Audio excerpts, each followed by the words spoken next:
മനുഷ്യരെ നാണം കെടുത്തി. അതെ, ഇന്ന് തരാം നാളെ തരാന്ന് പറഞ്ഞ എന്റെ കയ്യിൽ നിന്ന് വാങ്ങിച്ച കാശ് എനിക്ക് ഇപ്പൊ കിട്ടണം. കളക്ഷൻ തുക ചോദിച്ച അവളുമാരെന്റെ തൊലി ഉരിച്ച്.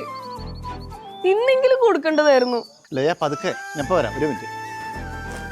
ചേട്ടാ അതെ, കാര്യങ്ങളൊക്കെ ഇച്ചിരി ബുദ്ധിമുട്ടിലായിരുന്നു. കുട്ടികളുടെ ഫീസും ഹോം ലോണൊക്കെ ആയിട്ട് എന്തെങ്കിലും ചെയ്യാൻ പറ്റുമോ? ഒന്ന് നോക്കിയിട്ട് പറയോ? ശരി. ചേട്ടാ അത്യാവശ്യം കുറച്ച് കാശ് കടം തരാൻ ഞങ്ങൾക്കൂടെ ഉള്ളപ്പോ നീ എന്തിനാടാ മറ്റുള്ളവരെ വിളിച്ച് ബുദ്ധിമുട്ടുന്നത്? ചേട്ടാ കടം ചോദിക്കായിരുന്നില്ല, കിട്ടാനുള്ള പൈസ കുറച്ച് അവിടെയും ഇവിടെ ആയിട്ട് പെൻഡിങ് ആയിട്ടിരിപ്പുണ്ട്. അങ്ങനെ ഓരോരുത്തരെ വിളിച്ചു നോക്കായിരുന്നു. കിട്ടാനുള്ള കാശ് വെച്ച് സീനാണ് കണ്ടത്. ഇങ്ങനെയൊന്നും ചോദിച്ചാൽ പോലും കിട്ടുന്നില്ല ചേട്ടാ, അതാണ് അവസ്ഥ. അതെ, ഫോൺ റിംഗ് ചെയ്യാൻ തുടങ്ങിയിട്ട് കുറെ നേരമായി. ആരാ? രമേശാന്ന് തോന്നുന്നു. കാശ് കടം ചോദിക്കാനായിരിക്കും. ഞാൻ ഇല്ലെന്ന് പറഞ്ഞത്. അപ്പോഴേ എന്റെ കാര്യങ്ങൾ എങ്ങനെയാണ്?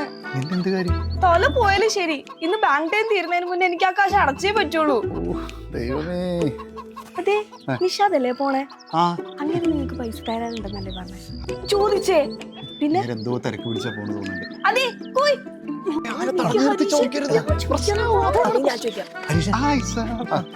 അതെ, സാറിന്റെ അത്ര തിരക്ക് പിടിച്ച് പോണെന്ന് ചോദിക്കായിരുന്നു അല്ലേ?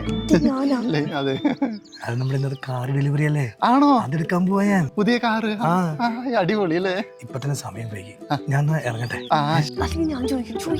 സാർ അതെ, നമ്മുടെ കഴിഞ്ഞ പ്രൊജക്ടിന്റെ കുറച്ച് പൈസ പെൻഡിങ് ഉണ്ടായിരുന്നു. അത് കിട്ടിയാ കൊള്ളായിരുന്നു. അത് 1.75 ഉണ്ട്. ഇത്രയേ ഉള്ളൂ? അതിപ്പോ തന്നെ സെറ്റിൽ ചെയ്യാൻ. അല്ല, നാളെ ആണെങ്കിലും മതി സാർ. അയ്യല്ല, താങ്ക് യു സാർ. അതെ, ശരിയാക്കി തരാം. അതെ അല്ലേ? ശരിയാക്കി തരാം. അതെ അല്ലേ? ശരിയാക്കി തരാം. കണ്ട എങ്ങനെയുണ്ട്? ഞാൻ പറഞ്ഞോണ്ടല്ലേ ഇപ്പൊ കിട്ടിയത്. ആരെയും വിളിക്കണ്ടല്ലോ. അത്രയ്ക്ക്. അതെ, എന്താ? എടാ, ഇനി ഹരീഷിനെ നമ്മുടെ കമ്പനിയുടെ പേരിൽ ഒരു വർക്ക് ഇനി കൊടുക്കണ്ട കേട്ടോ.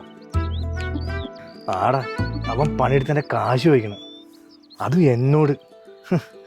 അഹങ്കാരി. അത് നിന്റെ എല്ലാം പ്രോജക്റ്റും അവനെ ഒഴിവാക്കി കിട്ടാം. ഇയാളെ വിളിച്ചു പറഞ്ഞു അവിടുത്തെ പ്രോജക്റ്റ് തട്ടി. എന്ത് കൊടുക്കാനുള്ള കാശാ അവനാ, പിന്നെ കൊടുക്കണുണ്ട് ഞാൻ. അതെങ്കിലും വെച്ചിട്ടുണ്ട് അവന് ഞാൻ. തരാനുള്ള കാശ് ചോദിച്ചാ ഇപ്പൊ ഇതാണ് അവസ്ഥ.